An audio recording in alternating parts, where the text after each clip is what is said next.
जय भीम नमो बुद्धाय. जय भीम नमो बुद्धाय. बिहारमध्ये उपासन चालू झालेलं आहे. माझे गुरुगण जे अमर उपासन जे करतात त्यांनी अन्न ग्रहण करावे. भगवान बुद्धाला पण खीर ग्रहण करावी लागली होती. असं उपासन करून काही फायदा नाही. तुम्ही अन्न ग्रहण करा आणि आंदोलन चालूच राहील. आपण संघर्ष करू, हेच माझी विनवणी. नमो बुद्धाय. सर्वांना क्रांतिकारी जय भीम. जैसे कि हम जानते हैं बिहार में महाबोधि विहार के लिए अनुशन पर बैठे हैं भंतेगण और सामाजिक कार्यकर्ते, और वहाँ की हालत काफ़ी बुरी है. स्थानिक प्रशासन वहाँ अनदेखापन कर रहा है, देखकर भी अनदेखा हो रहा है. उन्हें इस चीज़ से कुछ यानी मतलब ही नहीं है, ऐसी हालत वहाँ की है. और मेरे साथ है सुखूबाई सोनकांबळे, वो उनका मनोगत व्यक्त कर रहे हैं. जरूर देखिए और आपकी भी क्या राय है कमेंट्स में जरूर बताइए. जय भीम. जय भीम. मी सुखूबाई सोनकांबळे बोलते पुण्याहून. मी बुद्धगयाला गेलेली आहे ना. आता जे आंदोलन चालू आहे ह्या आंदोलनावर मला खूप काही विचार येतात. मी बुद्धगयाला गेले तेव्हा मी बरंच काय 2 दिवस मुक्कामी होते. 5:05ला जेव्हा आम्हाला बुद्ध दर्शनाला जायचं होतं तर तिथं मोठे मोठे शिंग वाजत होते, शंख वाजत होते, ते थाळी वाजत होती. म्हणले बुद्धाच्या मंदिरात काय आहे, तर तेव्हा आम्ही पाहिलं होतं. जे ते तिथल्या लोकांना माहितीच आहे, त्याच्यावर काही मी बोलणार नाही.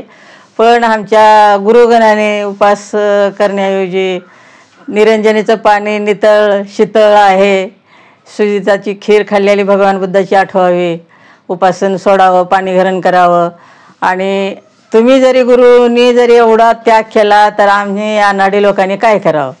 तुमच्यामुळे आम्ही आहेत, बुद्धामुळे तुम्ही आहात, तर बुद्धाचा विचार करा, अन्न ग्रहण करा. बाकीच्या ज्या माझ्या वयाच्या महिलांनी एकी करून तुम्ही जर उपासन नाही सोडलं तर आम्ही गाड्या भरून महिला बुद्धगयापर्यंत येण्याची आमची तयारी आहे. मग आमच्यासारख्या ज्येष्ठ नागरिकाचा तुम्हाला विचार करावे लागेल. तुम्ही उपासन सोडा म्हणते. आणि जे काय आपली बौद्ध जनता म्हणण्याऐवजी प्रत्येकाने घटनेचा फायदा घेतला आहे त्या लोकांनी विचार करावा. ज्यांनी मतदान घेतले फायदा घ्यावा की बाबा हे काय चाललंय.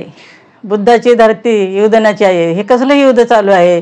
उपाशी राहून मरायचं, मरू नका. आम्ही येऊ, महिला येऊ, ते बी ज्येष्ठ नागरिक येऊ, तरुण पिढ्यांना दिसत नाही, आम्ही येऊ म्हणते. तुम्ही उपासन सोडा. आणि हे काय मी चेष्टा म्हणून बोलत नाही. आम्ही इथल्या आमच्या खासदार आमदाराला आम्हाला लक्झऱ्या मागवून घेऊ, आम्ही येऊ. नाही दिले तर मग आम्ही कसंही येऊ, पण येऊ. तुम्ही उपासन सोडा. आणि आम्हाला चांगलं कळलं पाहिजे, आम्ही संघर्ष करू. तर बुद्धाचंच मंदिर आहे, मी पाहिलेलं आहे, बुद्ध परिसर पाहिलेला आहे. आणि मी एकटीच म्हणून कुणी ऐकणार नाही, साऱ्याने पाहिलेलं आहे. सर्वांनी संघर्ष करावे, हे माझी विनवणी. हे जे मी बोलते, मी माझ्या घरातूनच बोलते. पण जेव्हा मी बाहेर पडेल तर माझ्या गटाच्या वयाच्या महिलांनी बाहेर पडावं. आपल्या आपल्या पद्धतीनं आपल्या वस्ती जिथं राहतोय, ज्या मतदानसंघात राहतोय त्यांना विनवणी करावी की आम्हाला जायचं आहे. आम्ही मतदान करून आम्ही बाबासाहेबाच्या घटनेचा सहारा नाही, छत घेऊन वागतोय. छतासारी सर्व असताना आमच्या भिक्खूंना उपाशी राहावं लागतं. कशासाठी. हे देश बुद्धाचा आहे, तुम्हीच म्हणताय का, सर्व जग म्हणतंय. सर्व देशात महाराष्ट्र बौद्धिस्ट आहे म्हणून माहिती असताना बुद्ध उपाशी राहणे लज्जित गोष्ट आहे. ह्या गोष्टीचा विचार करा. बाबासाहेबांनी काय सांगितलं. बाबासाहेबांनी उपोषण करायला नाही सांगितलं. हिंमत धरा, लढा. पण लढायचं कुणाशी. आपला देश, आपलं मंदिर. लढायचं कुणाशी. मधी शिरणाऱ्याला बाहेर काढा. आणि ते बी बाहेर काढायला सरकारनेच काढलं पाहिजे. आमच्या जरी भिक्खूंना काय झालं तर ज्येष्ठ नागरिक गप बसणार नाहीत. आताचे नवीन लेकरं शिकतात, त्यांना शिक्षणाचाच पक्का कळलं नाही, पक्क शिक्षणच कळलं नाही तर बौद्ध धर्माचं इतिहास काय कळणार आहे. तर इतिहास ज्याला माहिती आहे त्याने सोंग घेऊ नये. बुद्धाच्या रूपावर, या बुद्ध भिक्खूंच्या रूपावर पडदे लावून, हळद कुंकू लावून हे नाटकं बंद करावे. जे आहे ओरिजिनल तेच राहू द्या. मी एवढं बोलून माझे 2 शब्द सर्वांनी ध्यानात धरा. आणि भिक्खूगणांना आमचे हात जोडून विनवणी आहे, त्यांनी उपासन मागं घ्या. हे आपल्या बुद्ध धर्मामध्ये सांगितलेलं नाही आहे उपासन करा म्हणून, उपाशी राहा म्हणून. तुम्ही खा प्या, आम्हाला बुद्धाचा संदेश द्या, आम्हाला तुमचं मार्गदर्शन द्या. उठत्याला कोणी बी मग उपाशी राहतील, पण भिक्खू लोकांनी उपाशी राहायचं नाही.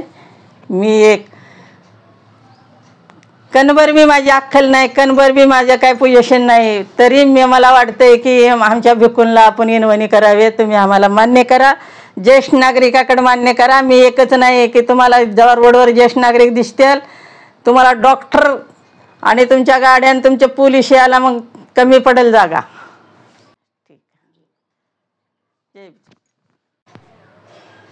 एक सामान्य सामाजिक कर्ता सखूबाई सोनकांबळे जो ज्येष्ठ नागरिक है और उनका घुटनों का भी प्रॉब्लम शुरू है, फिर भी उनकी एक मन की अवस्था आपने सुनी कि वो चाहती है कि अगर युवा पीढ़ी आगे नहीं आ रही है तो हम ज्येष्ठ नागरिक रोड पे उतर जाएंगे.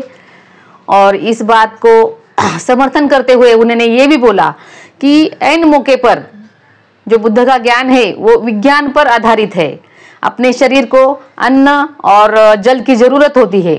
अगर भंतेगण ही जल और अन्न छोड़ देंगे तो शरीर की गाड़ी कैसे चलेगी. इसलिए भंते को उन्होंने यानी रिक्वेस्ट की है कि आप पानी ग्रहण कीजिए, अन्न ग्रहण कीजिए, ये लड़ा जारी रहेगा, ये लड़ा नहीं रुकेगा. चलेगा तो हम यानी ज्येष्ठ नागरिक भी बौद्ध गया तक आएंगे कहना है. तो आप वीडियो ज़्यादा से ज़्यादा शेयर कीजिए. और अगर आपको लगता है कि बुद्ध की शांति से जग चलने वाला है और जिंदगी, तो इस बात पर आपका क्या विचार है कमेंट में जरूर लिखिए. कमेंट में लिखिए नमो बुद्धाय, जय भीम. तो मिलते हैं नेक्स्ट व्लॉग में, तब तक के लिए जय हिंद, जय भारत, नमो बुद्धाय.